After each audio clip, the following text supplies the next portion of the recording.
¿Qué tal, amigos de redes sociales? Te saluda tu amigo Alejandro Barrón en tu programa Con la Ley en la Mano Oficial. Espero que te encuentres bien, que ya hayas comido, y si estás comiendo, buen provecho. Si vas a comer, que tengas un excelente provecho y una excelente tarde. Hoy, en nuestro programa semanal de Con la Ley en la Mano Oficial, vamos a tratar el tema de los derechos humanos. ¿Qué son los derechos humanos? ¿Para qué sirven los derechos humanos? ¿Cómo se clasifican los derechos humanos?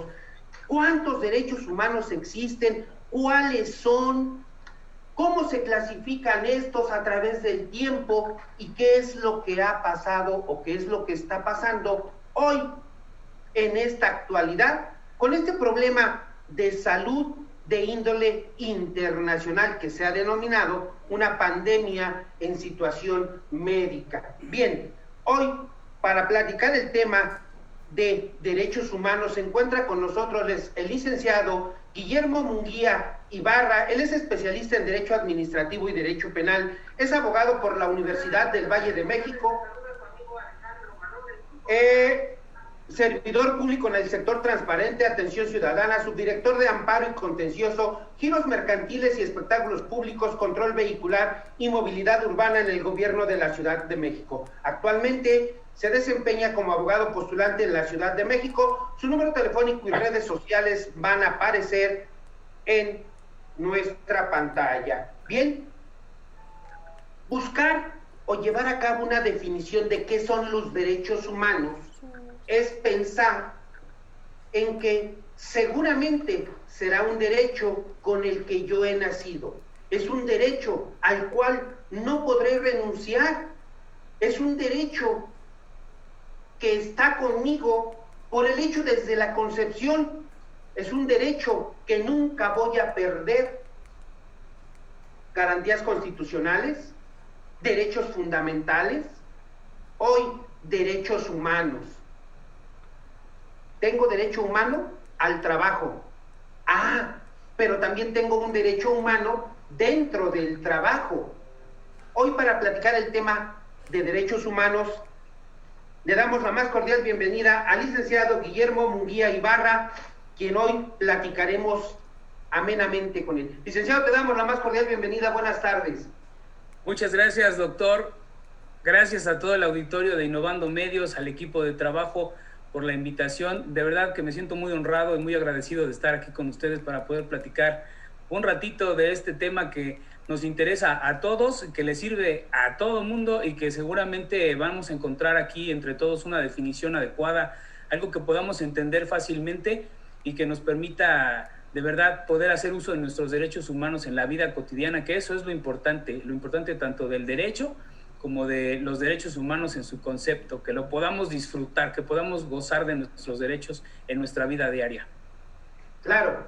Doctor, ¿qué son los derechos humanos? Bien, le comento, doctor, que esta inquietud por definir los derechos humanos me ha llevado a hacer incluso cosas que parecen muy locas, como preguntarle a mi hijo más pequeño: oye, ¿qué son para ti los derechos humanos, amigo? Y la respuesta me sorprendió. Me dijo: papá, los derechos humanos yo los veo como un poder, son un poder para mí. Es mi poder para hacer muchas cosas, es mi poder para poder ir a la escuela, es mi poder lo que me facilita estar a un lado de mi familia, es mi escudo.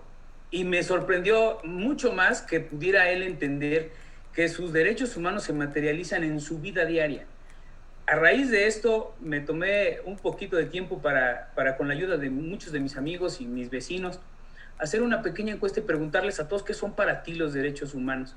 Y encontré que las definiciones de derechos humanos casi siempre nos llevan a una redundancia. Es tan obvio lo que es un derecho humano, es tan obvio el concepto, que a veces pasamos por alto esas particularidades que son reales.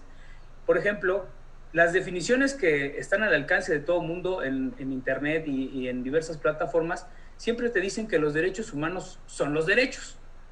Siempre son los derechos para, y le agregamos cualquier actividad, nuestros derechos a la libertad, a la salud, a la movilidad, a la libre expresión, etcétera. Pero ¿cómo puedo separar esta parte no tener que ponerle ningún adjetivo al derecho humano y que sea lo más puro posible para que todo el mundo lo comprenda. Y entonces llegué a una conclusión de que los derechos humanos son todas las prerrogativas que tiene la persona humana por el simple hecho de ser humano, y que le van a servir para tomar decisiones, para no tomar decisiones, para evitar hacer diversas cosas, para decidir sobre su persona, todo en favor de su dignidad y para mantener su desarrollo en una sociedad pacífica, tranquila para él. Eso en general es el derecho humano, son todas las prerrogativas, todos los privilegios que tenemos por el solo hecho de ser humanos y que nos enseñan, nos ayudan y nos protegen al momento de tomar decisiones, evitar alguna actividad o decidir cualquier situación en nuestra vida para nuestro propio desarrollo en la comunidad. Pero que además de todo, aquí sí cabe decirlo, aun y cuando redunde en el tema, son sin distinción, de raza, de edad, de sexo, de nacionalidad, sin distinción alguna. Es correcto. ¿No? Y por el simple hecho de ser humano. Claro. Y todo lo demás es accesorio. Puedo ser moreno, puedo ser blanco, puedo ser mexicano o de cualquier otra nacionalidad, o creer en un dios o en otro, tener cualquier preferencia, religión, y eso no va a evitar que yo, o no va a limitar en absoluto que yo tenga mis derechos humanos. Que habría que hacer un acotar, y sí me refiero a reducir el espacio en cuanto al derecho humano. ¿Por qué? Porque si bien es cierto, tienes derecho a un buen trato, a que no te denigren, a que respeten la dignidad humana, etcétera, etcétera, etcétera. Pero fíjate, licenciado Guillermo, que aquí la temática es importante. Mucha gente se confunde en cuanto a la definición y uso del derecho humano. ¿Por qué? Porque la gente que ojalá y esperemos tener el lenguaje adecuado y no tan técnico y jurídico para poder que nos entiendan qué es un derecho humano y para qué sirve. Porque si te das cuenta, en parte de la temática que vamos a tratar a lo largo del programa es que la gente, en cuanto le detienen a un familiar, hablando del derecho penal, en cuanto le detienen a un familiar, inmediatamente, no sé por qué, tienen la idea de ve y denúncialos a derechos humanos, ve allá y vas a ver que así sí te van a hacer caso. ¿Estás de acuerdo? De acuerdo, totalmente. No podemos dejar de recordar y de comentarle a nuestros amigos que existen también limitaciones a los derechos humanos, como bien lo menciona, doctor, y algunas son internas de los propios derechos y otras son externas, y es una, por ejemplo, la que usted menciona, las que tienen que ver con el derecho de los demás, con la ley, con los valores, con el orden público, con el desarrollo de la vida social tranquila, con el bien común. Esas limitantes exteriores que precisamente no reducen su campo de acción, sino que lo encauzan para que la sociedad funcione, para que los derechos de los demás sean respetados, pues forman parte indiscutiblemente de lo que son nuestros derechos humanos. Y en la fase, digamos que interna de los derechos humanos, pues la limitante sería ejercerlos sin perjudicar a otros. O sea, claro, yo puedo ejercer mi derecho siempre y cuando tenga también un verdadero interés, que nunca sea un abuso de mis derechos humanos al disfrutarlos y que sea congruente con su naturaleza. Es decir, yo no voy a hacer uso de mi derecho al libre tránsito cerrándole el zaguán a mi vecino porque me queda mejor, ¿no? Entonces, debo respetar interiormente, por los valores y las finalidades de los derechos humanos, el derecho de mi vecino y de todos los demás, y exteriormente cumpliendo la ley. Que fíjate que ahí me viene ahorita rápido aquí a la mente libertad a tránsito. Tengo derecho a transitar libremente por cualquier parte de la ciudad. ¿Por qué? Porque simplemente es vía pública. Es correcto. ¿Estamos de acuerdo? Totalmente. ¿Qué opinas? ¿Qué opinión te merece, licenciado Guillermo, el tema de que de repente llegamos a algunos calles o callejones y resulta de que está cerrado por una reja? Sí. ¿no? Y en otros casos hay, no sé, obstrucción al paso de vehículos mayores, y yo digo, híjole, cuando se queme una de esas casas que están en esa rinconada, en ese callejón o por esa calle, yo me pregunto, ¿por dónde van a pasar los bomberos? Si requiere de pasar una ambulancia porque acorta la distancia, si la patrulla requiere de pasar porque va correteando un sujeto, híjole, me estarán limitando la libertad de tránsito, estarán violentando mi derecho humano, porque se supone que son interrelacionados, interdependientes e indivisibles. ¿Me limitan, sí o no? ¿Violentan, sí o no, mi derecho humano a la libertad de tránsito? Es muy cierto y es un problema de todos los días. Ahorita lo estamos viendo diario, ¿no? Dejó de funcionar el metro de la Ciudad de México. Claro. Y se volvió un caos la ciudad. Las esquinas de los cruceros más importantes, las estaciones del metro, en fin, las aglomeraciones insufribles y la gente corriendo de un lado a otro, muchas veces, y esto hay que decirlo con algunas muy salvables excepciones, muchas veces sin las medidas de seguridad necesarias.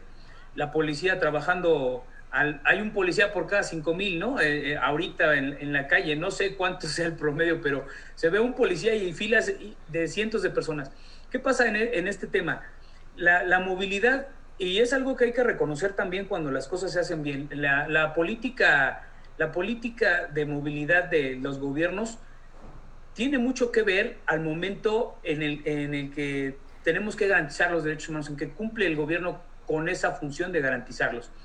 Si la política de movilidad urbana no contempla a todas las personas, a todos, aquí en la Ciudad de México tenemos algo que se llama la pirámide de movilidad, ¿no? Y del uso adecuado de la movilidad.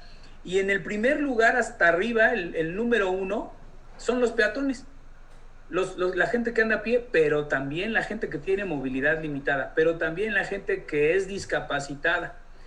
Y ahí nos pone a pensar realmente quiénes podrían tener movilidad limitada y cómo les estamos, todos como sociedad, violando su derecho a la movilidad urbana. Porque de nada me sirve que haya 12, 13 líneas del metro, 30, 40 líneas de metrobús y 137 líneas de transporte concesionado en el Distrito Federal, bueno, en la ahora Ciudad de México, si no puedo ir fácilmente de la estación del metro a mi casa porque tengo una valla, porque está cerrado el callejón, porque no hay banqueta, porque no hay rampa, porque no hay barandal para que yo salga de la escalera del metro, en fin, un montón de cosas, ¿verdad? Que son cotidianas. ¿Cómo le hace ahí el ciudadano? Sí tengo derecho a la movilidad, pero está limitado. Exteriormente me faltan elementos para poder transitar libremente. No hay un paso cebrado. Recientemente les comento rápido, fui testigo de un accidente brutal. Un vehículo con una falla mecánica toma demasiada velocidad, en fin, hace vueltas por la misma calle, derriba otros vehículos, choca macetones y se termina frenando con un elemento de la movilidad urbana que se llama volardo. Es un postecito negro que todos conocerán, que está en una rampita, y ahí terminó frenando. Me imagino, qué bueno que estaba el volardo, porque los niños que iban transitando, Que si no, o sea, se lleva a las personas que van caminando y bueno, afortunadamente nosotros estábamos en la acera de enfrente, ¿verdad? Mi hijo pequeño y yo, pero no deja de ser el riesgo si no hubiera habido ese elemento urbano, y ahí es cuando tenemos que reconocer que el gobierno está cumpliendo con esa parte, ¿verdad? Cuando menos me garantizó la seguridad, y ahí retomo su ejemplo. ¿Qué tal que no pudo pasar el camión de bomberos o el camión o la ambulancia, etcétera, a la calle? ¿Cuántos otros derechos están siendo afectados con este principio de interdependencia, verdad? Mi derecho no solo a la movilidad y a la accesibilidad urbana, sino también a la salud, a la asistencia inmediata, a la protección de la integridad física, a los derechos de servicios de salud, etcétera, un montón que son violados nada más porque hay una reja. Esa parte es lo complicado de los derechos humanos. Por un lado, esa reja existe porque seguramente hubo un accidente o porque hubo algún crimen que se cometió. Muchas veces los vecinos terminan tomando esas decisiones porque ya hubo asaltos, porque se robaron un vehículo. En fin, lo hemos visto un montón de veces. Pero se sacrifica un derecho por otro. Es ahí, y a mí me gustaría que usted me diera su opinión sobre cómo podemos nosotros, como sociedad, aprender a ponderar un derecho y otro. ¿Cómo puedo ponderar yo qué vale más? ¿Qué puedo hacer de manera más inmediata para que todos podamos mantener la interdependencia de nuestros derechos y sobre todo la armonía? Y te comento, no a manera de respuesta, sin embargo, déjame te digo, al accidente que viste, terminó estrellándose en ese postecito. ¿Volardo, Betardo, cómo se llama? Volardo. Se terminó estrellando ahí. Que ha de ser de los que sí pusieron bien, porque yo he visto muchos de esos, solo con 2 pedacitos de varilla, 10 centímetros, 15, 20 centímetros cuando mucho, con lo que lo incrustan al piso y sí, en un recargón se caen. Sí, se vuelve proyectil. Sí, entonces, en ese sentido, y a tu pregunta, ¿cómo ponderas? ¿Cómo podríamos convivir? ¿Cómo podríamos estar mejor? ¿Cómo puedo respetar el derecho humano del otro? 1, comentas falla mecánica. Quiero pensar que sí te percataste no solo de la forma en que ocurrió el accidente, licenciado, sino que fuiste más allá y dices, oye, ¿qué pasó, no? Sí, claro. Me fallaron los frenos. Pues sí, pero 1, si aprendemos a respetar el reglamento de tránsito que te dice que en una calle común normal tu velocidad máxima es de 20 kilómetros por hora, no te pasa eso. Si aprendes a respetar que no puedes manejar en un estado etílico o borracho manejando, exacto. Digo, depende, no sé el conductor al que te refieres en el accidente, cómo vendría o en qué estado vendría, entonces no aceleraría de más. La respuesta bien clara y bien concreta es el respeto. Así es. Y no me quiero regresar a Benito Juárez, ¿verdad? Pero ciertamente es que el respeto al derecho ajeno es la paz. Y cierto es que si no hubiese estado ese Volardo en ese momento ahí, hubiéramos estado hablando de la violación al derecho humano a la vida. Correcto. Porque entonces se vuelve un homicidio por tránsito de vehículos. Es correcto. ¿Sí? Yo digo, oye, si tú me respetas, yo te respeto. De verdad, créeme, y lo que hoy está pasando, por eso hemos tomado también este sistema de hacer los programas vía Zoom, en un estricto sentido de derecho y respeto a nuestros invitados, a nuestros compañeros que están en el estudio. ¿Por qué? Porque si yo estoy enfermo, bueno, pues justo es que usaré yo mi cubrebocas. Y justo es respetando el derecho a la salud, que es otro derecho humano a la gente, use mi cubrebocas, use mi gel, me lave las manos constantemente, y es ahí donde estriba. Hemos perdido, creo yo, y nada más para acotar en la respuesta que me pedías, respeto, y que no se nos olvide, hay que recordar, ese respeto va acompañado de lo que se denomina educación.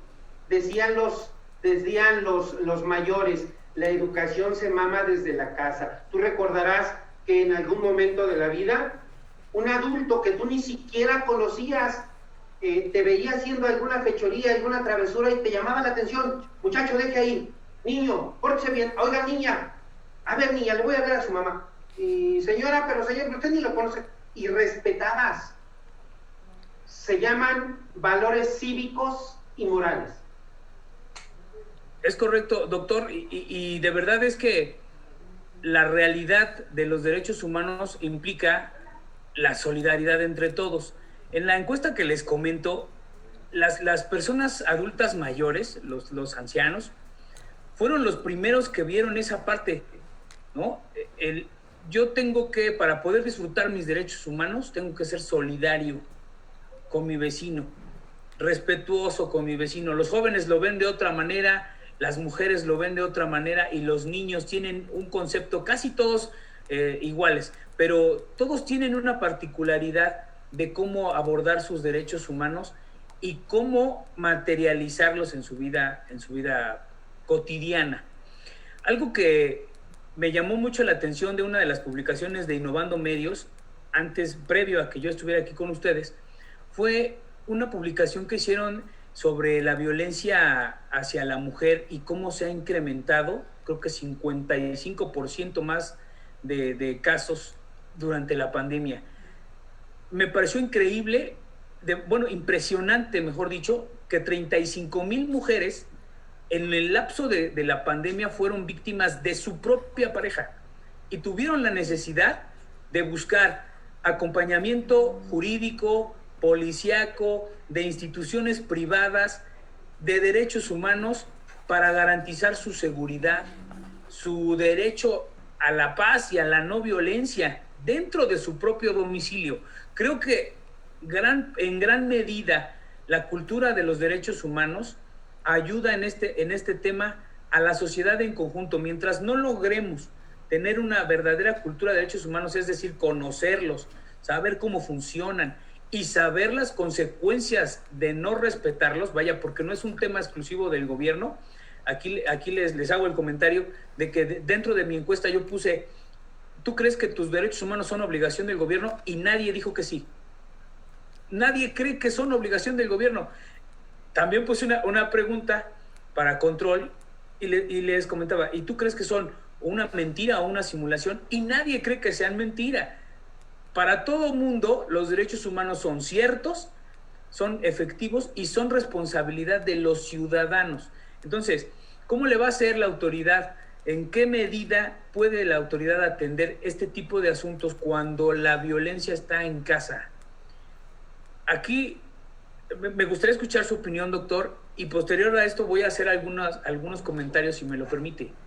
Es que quiero comentarte, en alusión a lo que estás diciendo, aquí tendríamos que cuestionarnos todos, y todos los amigos que están en redes sociales, si quieren hacer una pregunta, desean hacerle una pregunta a nuestro invitado, con todo gusto pueden hacerla, pónganla en el chat de Innovando Medios de Con la Ley en la Mano Oficial, y ahorita en un momento más, un minuto, porque siempre lo hacemos a las 4:30, hacemos las preguntas que ustedes nos manden, se las planteamos a nuestro invitado, y para que él, en este momento, y a su vez también un servidor pueda abundar en el tema, con todo gusto lo hacemos. Pero aquí habríamos de hacernos la siguiente pregunta: ¿para qué sirven los derechos humanos?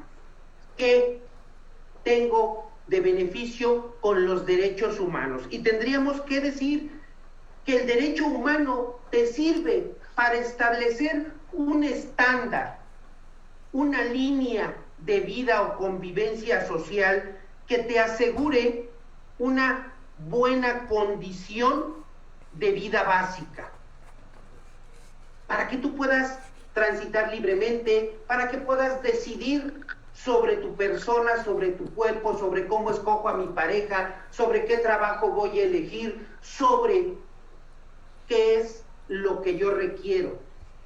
Tendríamos que plantearnos esa pregunta y escuchar una respuesta. Cada quien tendrá una respuesta a su forma y a su manera. Me voy a tomar antes el tiempo y vamos a enviar saludos. Bueno, ahorita tenemos aquí a Maricruz Sánchez, que te dice buena tarde. Gracias, Maricruz. Dice que el tema es importante porque la Ciudad de México tiene muchas carencias en la infraestructura, mala señalización y pésimo balizado, además de mala educación vial. Y te dice de mala educación vial, Maricruz. Ahí se quedó. César Guzmán nos dice, buenas tardes, gracias. Los derechos humanos, una brillante participación del licenciado Guillermo Munguía. Patricia Sánchez. Entonces, cuando existe abuso policial en materia de derechos humanos, esa es pregunta. ¿Qué pasa cuando existe abuso policial? Te damos respuesta a esa y te leo la otra. Por supuesto. Si me permite, licenciado, la naturaleza de los derechos humanos precisamente se dio en razón del abuso, del exceso de los gobernantes. Esos principios franceses y anteriores también que garantizaron casi desde 1500 que el rey no interviniera en la garantía de los derechos humanos, que reconociera esa parte de que los ciudadanos tienen derecho, fue precisamente el motivo por el que se crea este concepto, por el que se empieza a estudiar este concepto, y es para limitar el poder público. ¿Qué pasa muchas veces cuando nos encontramos con servidores públicos de esta naturaleza y con este talante? Es una cosa que vivimos todos. Cuando vamos a pagar el agua, cuando vamos a hacer un trámite de impuestos o lo que simplemente al solicitar la asistencia de un policía. Considero yo que el conocer de derechos humanos modifica la personalidad y la forma en la que la persona precisamente se mueve en la sociedad, y sobre todo conocer de derechos humanos es una obligación que establece nuestra Constitución para todos aquellos que son servidores públicos de cualquier nivel, en cualquier grado y en cualquier materia. ¿Cómo le podemos dar contestación al vecino, a nuestra participante? Bueno, pues que el abuso policíaco no solo es una violación a los derechos humanos, ese es su primer efecto, sino que también es un delito. El abuso policíaco obviamente está sancionado por el Código Penal y tiene una repercusión tanto administrativa como penal para el servidor público en su cargo, viéndolo desde el aspecto administrativo, y en su persona desde el ámbito penal. ¿Cómo funciona? Y ahí es lo importante. ¿A quién acudo? ¿Solamente la Comisión de Derechos Humanos me va a escuchar en este sentido? No. Hay muchos otros mecanismos que son precisamente la garantía de los derechos humanos. Y entre otros, la Contraloría, la Mesa de Responsabilidades de la Policía, en fin, sus órganos internos de control, son entidades del mismo gobierno que nos pueden ayudar mediante una denuncia, por ejemplo, ante servidores públicos, a la Fiscalía Especializada, etcétera, para controlar esa parte esa actividad que está violando mis derechos humanos, tanto a la integridad física como a la libertad personal, y que se puede dar en cualquier momento de nuestra vida.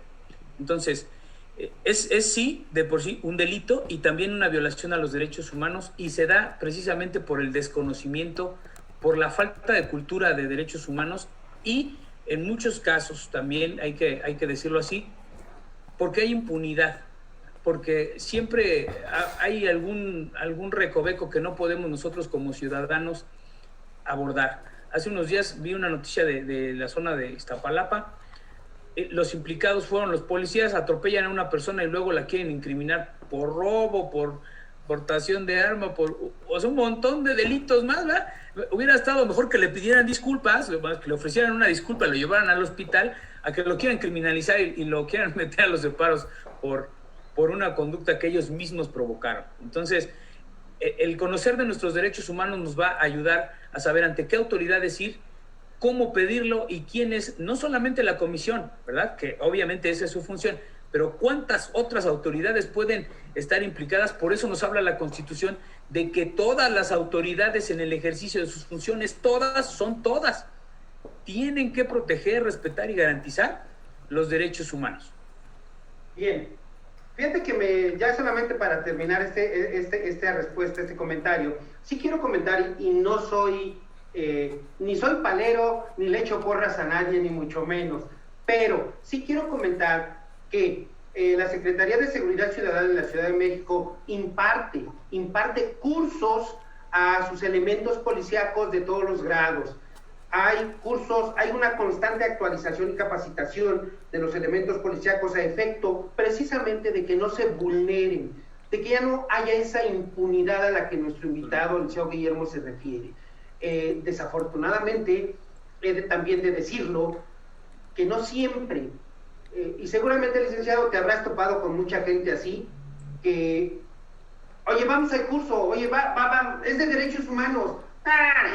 Digo, si no quieren ir, muchas veces no quieren ir ni siquiera acabar de aprender a usar el arma, a tirar, pues menos van a querer ir a derechos humanos, ¿no? Porque además de todo, y a muchos elementos policíacos, pues trabajan nocturnos, salen en la mañana, quieren ir a casa a descansar, tienen todo el derecho, toda la razón en querer ir a descansar, pero también es cierto que es el momento en que pueden ir a la capacitación, y es un poquito de responsabilidad de cada quien. Avanzo y dice Maricruz, que ¿quién es competente para juzgar a un Estado por violaciones a los derechos humanos y en estricto sentido en los casos de las desapariciones forzadas?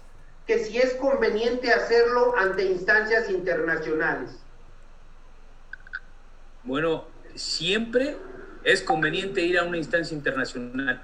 La Corte Interamericana de Derechos Humanos ha tomado decisiones y ha emitido sentencias que responsabilizan al gobierno mexicano, al Estado mexicano, por desapariciones forzadas. Uno de los casos más emblemáticos y conocidos por todos es el caso de Rosendo Radilla. Este personaje, que además de haber sido presidente municipal, luchador de derechos humanos, etcétera, era cantante, era un compositor de corridos que le molestaba al gobierno de ese momento. Incluso si ustedes buscaran ahí su biografía en el momento de su detención, él pregunta, oiga, ¿y por qué me detiene? Y le responde el militar, pues por hacer corridos, por hacer corridos contra el gobierno. Y él le responde inteligentemente, ¿y desde cuándo hacer corridos es un crimen o un delito? Pues no, desde nunca, le contesta el militar, pero hoy por hoy ya te fregaste. Y nunca lo volvieron a ver. ¿Verdad? Suena de risa, pero es terrorífico, doctor. Y sin embargo, ganaron el juicio ante la Comisión Interamericana de Derechos Humanos para este tema. Es correcto. El tema fue sonado, Rosendo Radilla, hace 2-3 años más o menos, incluso sesionaron aquí en la biblioteca de aquí del Parque de la Ciudadela, que tuvimos la fortuna de acudir a esas sesiones de la Interamericana, muy buenas, la verdad. Aprende uno mucho más de derecho, y déjenme decirle, a todos los que lo están viendo, muchas gracias, manden sus comentarios, sugieran temas, y continúo, y dice así, Alan DG y José Francisco Méndez Hernández, oye, ese casi se parece a mi hijo. Buenas tardes, Lisbeth Mayo, Mauricio Caballero, Mauricio, quiero empezar, Alejandra González, Eli Hernández, STPH Alcántar, Eduardo Bazar, Luis Morales González, Adelei Rosales, Catherine Arcani, Iván Arellano, Karina Yareli Rodríguez Franco, Fernando Rivera, Karma Dagua, Karma Dagua, el otro está muy difícil. Marisol Rebollo, Alejandra González, hola, licenciado Guillermo Munguía, le mando un saludo afectuoso, gusto de verlo y escuchar. Antonio Galindo también, Imelda Nolasco Pérez, Angélica Hernández, Silvia Cuenca, Guillermo Munguía, Natalia Medero, Mauricio Caballero dice, desgraciadamente los derechos humanos se utilizan en muchas ocasiones para proteger a los delincuentes. ¿Qué le podemos decir?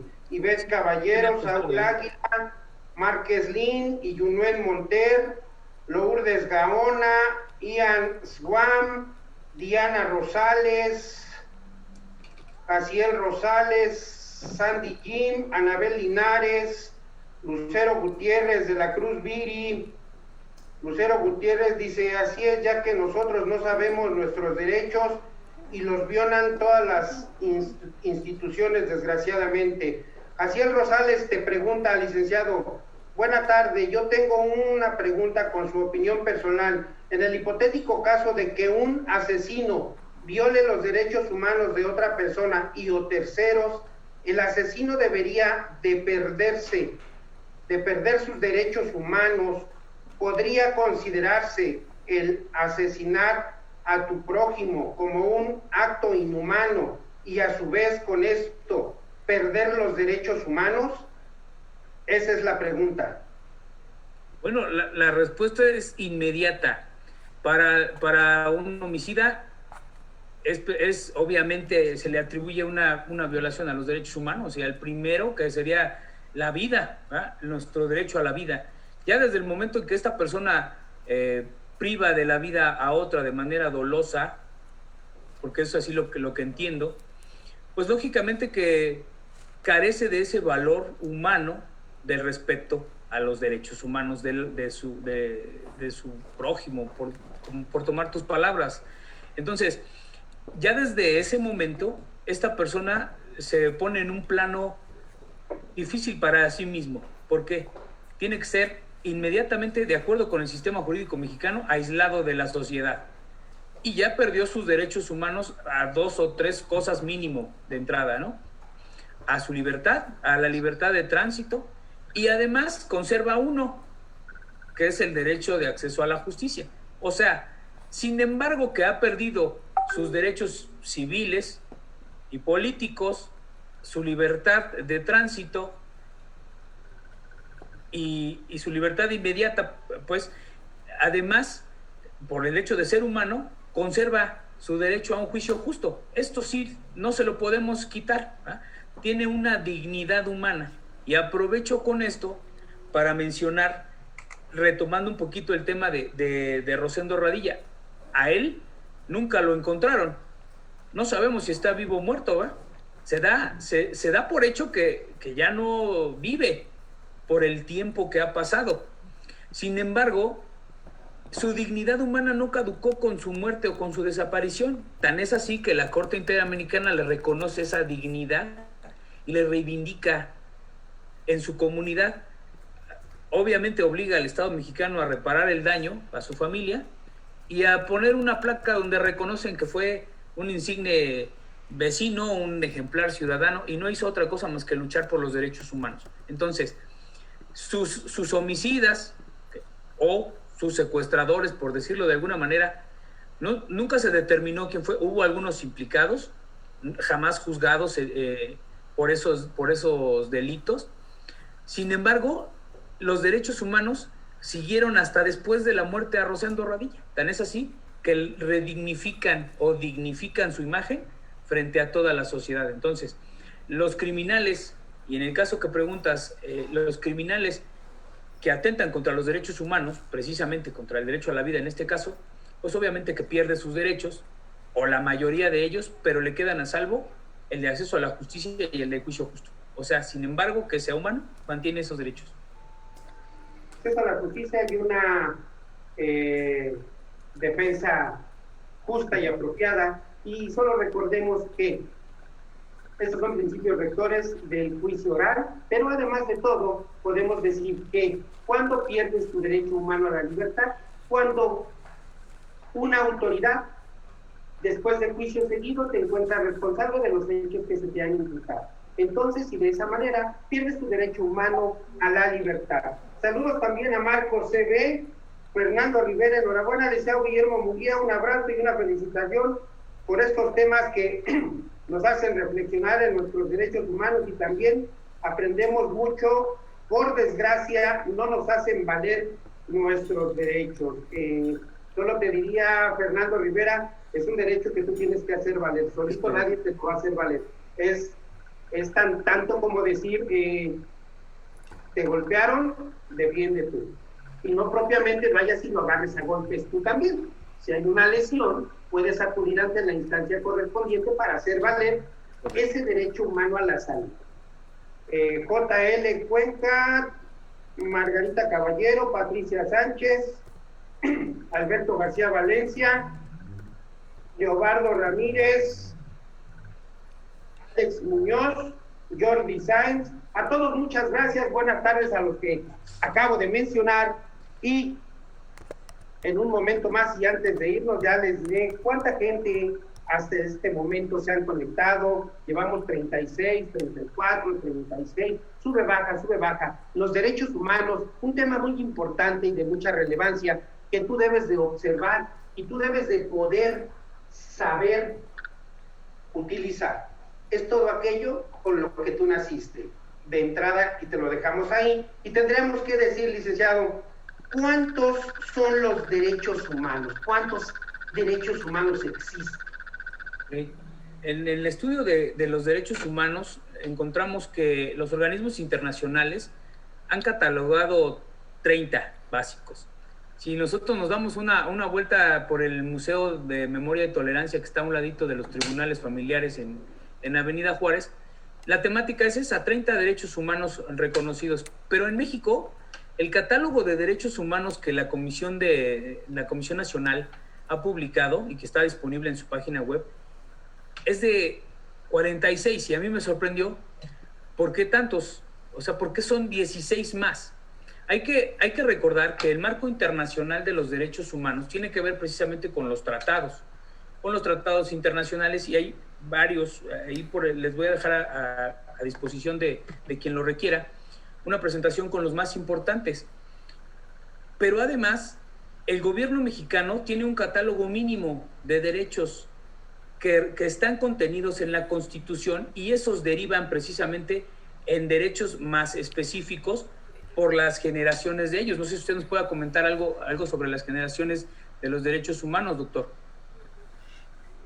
Y mira, en cuanto a las generaciones, esta es una clasificación que las mismas autoridades o el Estado va llevando a cabo, y solo, digamos así, abundándolo generacionalmente. Estas generaciones se van clasificando según el origen, el contenido y la materia a la que se refiera el derecho humano. Por eso, inicialmente, y ahorita lo vamos a comentar, cómo fueron primera, segunda y tercera generación. Es en ese entendido que debemos de comentar que dentro de estas clasificaciones existen 3 clasificaciones de generaciones en función al momento histórico en que surgieron o del reconocimiento que se ha tenido de estas. Es por eso que tenemos de entrada y de momento 3 generaciones en derechos humanos. Primera generación. Civiles y políticos. Civiles y políticos, claro está, que finalmente dices, oye, civiles, pues sí, todos aquellos a los que yo tengo derecho por ser una persona. Políticos, una vez que he cumplido, alcanzado la mayoría de edad para el Estado mexicano o la República Mexicana, los 18 años. Segunda generación de derechos humanos fueron los de igualdad. No, económicos, sociales. Económicos y sociales. Que tendríamos que hablar cuando se incorporan todas. Correcto. Los pueblos, hoy, fíjate nada más cómo ha cambiado, ¿Sí? Hoy se llaman pueblos originarios. Pueblos originarios. ¿No? Y entonces tendremos que hablar tanto de la economía como de lo social y de lo cultural. Y en esta tercera generación de derechos humanos, que corresponden a los grupos de personas o colectividades que comparten intereses comunes. ¿Cómo? El tiempo nos ha llevado a intercalar, a intercambiar, y ninguna de estas generaciones es menor que la otra. Ningún derecho humano pierde una vigencia o pierde efectividad o pierde fuerza. ¿Recuerdan que desde que naces lo tienes? Es irrenunciable. Jamás vas a renunciar a tus derechos políticos, salvo juicio. Seguido, sí. Sí, el tema de las generaciones de los derechos humanos me llama mucho la atención, que ahora se maneja una cuarta generación de derechos humanos que deriva precisamente del acceso a la información, el uso de las tecnologías, el acceso a las tecnologías Y aquí cabe mencionar una situación que es real. ¿Qué pasa con las generaciones de personas, hablando de humanos, que nacieron cuando no existía este tipo de tecnologías? No te me quedes viendo feo, por favor. Yo soy la generación X, precisamente. Es responsabilidad de todos poner a estas personas en contacto con la tecnología, con los medios de comunicación, con las nuevas formas de comunicarnos y de interrelacionarnos entre seres humanos. Por eso hablamos de progresividad. Cuando me mencionan este concepto, que de verdad creo que es bueno, desarrollado por Karel Basak, el de las generaciones de los derechos humanos, me hace pensar también en las generaciones humanas, cómo tendríamos que irnos ajustando precisamente al ritmo del crecimiento progresivo de los derechos humanos. Y ese es el principio de la progresividad. Por eso la Constitución habla de eso. Conforme vaya avanzando el desarrollo, vamos a ir incrementando la capacidad de ese derecho y obviamente accediendo a nuevos derechos. Ya lo dijiste, ¿cuánta generación? Acceso a las comunicaciones y acceso a la tecnología. Y me voy a tomar... Claro. Y entonces, hoy tengo internet en el transporte público, tengo internet en los jardines públicos, tengo internet en todas aquellas áreas públicas que dependen propiamente del Estado, ¿sí? Y es que entonces podemos remirarnos aquí. Sí. ¿Sí? Y podemos observar toda esta temática. Fíjate que qué feo y no me gusta, pero yo siempre les he dicho y quiero comentarles también, hace mucho tiempo, compláceme, les digo que cumplimos 7 años ya en el medio, 2 años hicimos radio y llevamos ya 5 años haciendo televisión por internet, llevando estos programas a cabo, y es muy interesante cómo ha ido cambiando. Dice Maricruz, mucho se ha comentado de los derechos humanos de la víctima y del victimario, pero ¿cómo se fija el límite de los derechos humanos de cada uno? Parece demasiado etéreo o difícil de definir. La percepción es que se protege más los derechos humanos del victimario que de la víctima y de sus familiares. ¿Qué opinión te merece? Bueno, aquí quiero mencionarles, voy a tratar de hacer un ejercicio con todos ustedes. Hubo un asunto en Estados Unidos sobre un ciudadano centroamericano que vivió su juventud ahí, y faltándole un año para cumplir el tiempo que le exigía el gobierno de residencia para obtener precisamente su residencia legal como ciudadano, como avecindado en Estados Unidos, viaja a su país natal, se casa con la mujer de sus sueños y se regresa a Estados Unidos. Y entonces el gobierno le dice: espérame, amigo, te fuiste un año antes y ya no tengo manera de reconocerte ese derecho que me estás pidiendo. ¿Por qué? Porque la ley es específica y muy clara. Tenías que pasar, 10 años y te fuiste al año 9, y ahora que regresas, pues has roto tú ese protocolo de la ley, eso que te obligaba la ley. ¿Qué estaba ponderando ahí el gobierno norteamericano primero? Primero la legalidad. ¿Qué pasa si el asunto hubiera sido en México? Pues nada más que llegaron como, 3,000 centroamericanos y se metieron así como si nada, ¿verdad? Y no pasó nada, porque la propia Constitución le garantiza ese derecho. Esto, más que una cuestión jurídica o técnico-jurídica, atiende al carácter del Estado, a la idiosincrasia del sistema. ¿Por qué? Porque mientras que para los estadounidenses primero es la legalidad y luego la dignidad humana, para nuestros países de México para abajo, centroamericanos, primero es la dignidad y luego la legalidad, no como en segundo plano, pero lo más relevante es la dignidad humana. Entonces, por eso a veces se puede apreciar en la confrontación de un derecho con otro esa ponderación en cierto modo desigual, pero por eso contamos con un aparato judicial muy importante, muy disciplinado y de avanzada, porque el juicio que hace el juicio de valoración que hace el juzgador precisamente atiende a todas estas cosas y no es en una sola etapa. Pudiera parecer que en la primera instancia ya nos ganó y salió, ¿no? Le respetaron los derechos humanos al delincuente, pero tanto para el delincuente como para la víctima, para los ciudadanos, pues existe otra instancia.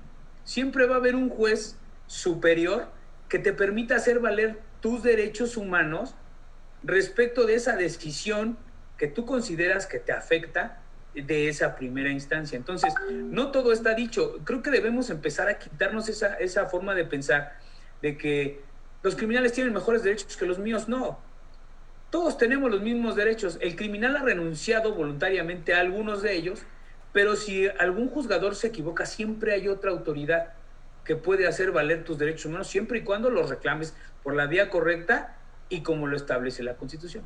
Así es, nos dice César Guzmán, no obstante, los cuerpos de policía tienen un protocolo del uso de la fuerza que es necesario para mantener el Estado de Derecho, inclusive utilizando actos de violencia como el uso de la fuerza letal. Este protocolo violenta los derechos humanos y garantías del gobernado. Efectivamente hay un protocolo, efectivamente hay una forma en la que le enseñan al elemento policíaco a utilizar la fuerza. Aquí interesante será ver que en el contexto real, en la vida real, muchas de las ocasiones, y perdón el comentario, se lo he dicho a muchos de mis alumnos, ya en la vida real, el delincuente no te dice, llegas y le dices, a ver Pedro, estás detenido porque cometiste un delito. Ah, sí, llévame, no te preocupes, yo me voy contigo. Digo, eso es una falacia. Entonces, no justifica el uso de la fuerza y la fuerza letal. Pero el tema es, ¿en qué momento excedes el uso de esa fuerza? Y luego, Aida Estrada, que le gusta el programa. Aldo Manuel Chacón Torres dice, buenas tardes, si las autoridades locales están haciendo mal su trabajo en materia de derecho, ¿hay alguna institución u organización que los cheque, aparte de la Comisión Nacional de Derechos Humanos? Porque aun cuando sea autónoma, solo hace recomendaciones. Si el gobierno pudiera observar a esta institución como lo está intentando hacer con otros organismos autónomos. Por supuesto que las hay. En el caso de la Ciudad de México, hay que recordar que la reforma constitucional precisamente garantizó un derecho humano que a mí me parece de avanzada, que es el derecho al buen gobierno. El derecho humano al buen gobierno implica precisamente una conexión con otros sistemas que se han ido desarrollando en la búsqueda precisamente de garantizar el buen gobierno, de garantizar el respeto a los derechos humanos, que es el sistema anticorrupción, y ahí funcionan otros organismos. ¿Quiénes tenemos de entrada en la Ciudad de México? Los órganos internos de control de toda la administración pública, por el concepto que sea y en el grado que sea, hablando de organismos descentralizados, autónomos, desconcentrados, las empresas de participación del gobierno, las alcaldías, etcétera.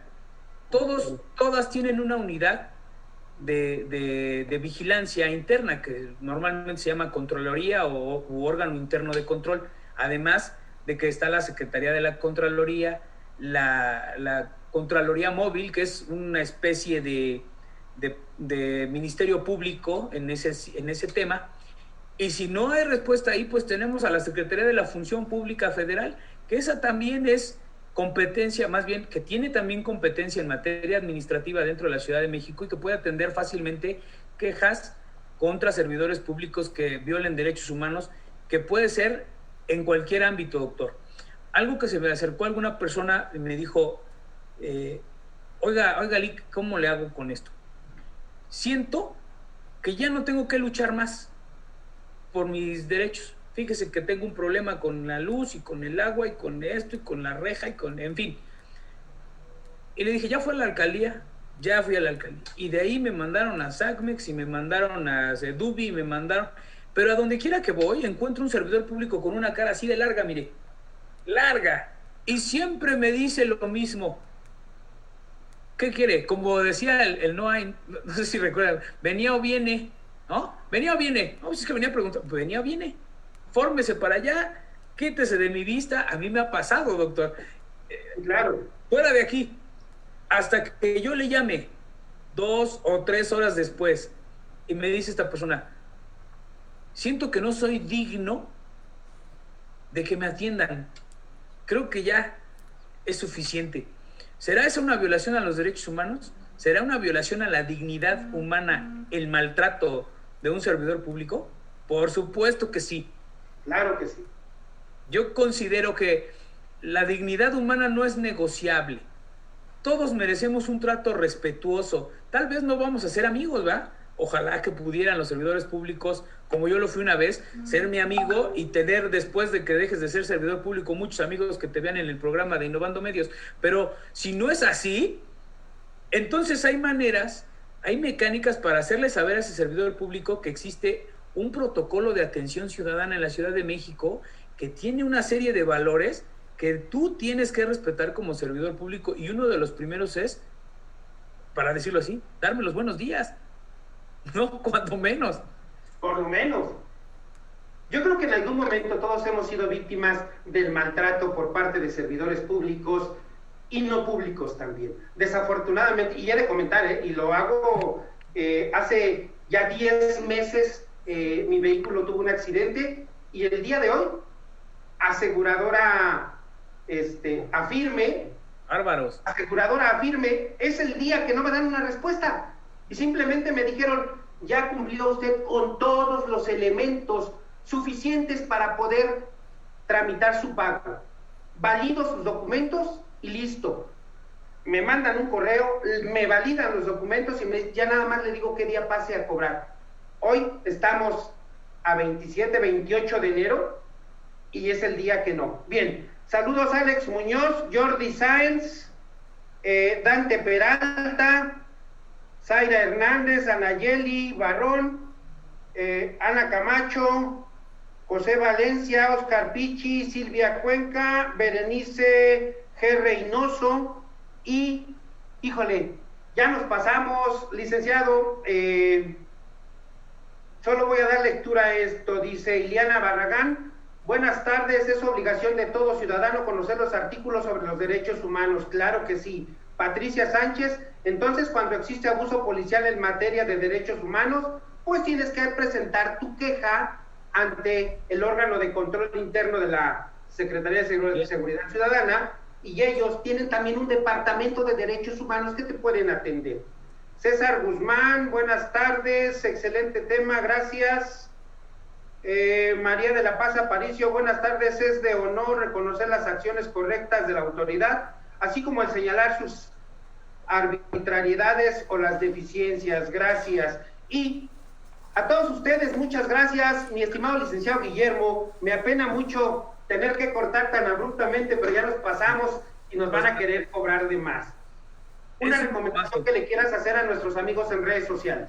Pues muchas gracias por el favor de su atención, un tema sumamente extenso, ojalá que todos con esta plática hayamos tenido al menos la intención o lográramos tener en nosotros ese espíritu de conocer, de investigar más sobre nuestros derechos humanos, de hacerlos valer sin miedo, de hacerlos valer, sí, de manera respetuosa, de manera ordenada en la ciudadanía, pero sin miedo, de verdad.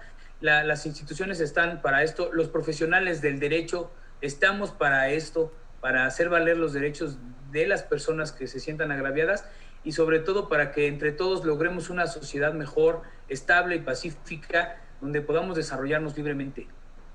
Claro, y te recuerdo, si tú respetas al prójimo, te van a respetar. Y decían muchos por ahí, como me trates, serás tratado. Luego entonces, me aprecia mucho el poder saludarles, el poder felicitarles, que tengan un excelente provecho. Señor Guillermo, muchas gracias por haber estado con nosotros, gracias a nuestros amigos de Innovando Medios que hacen posibles estas transmisiones, Maetzin, Sergio, Alan, Victoria, Verónica, y quien se me olvide por ahí, todos los que participan en Innovando Medios, muchas gracias. Gracias, Liceo Guillermo. A todos, excelente tarde. Nos vemos hasta la próxima, Mati. Nos vemos hasta la próxima. Gracias. Un abrazo. Abrazo.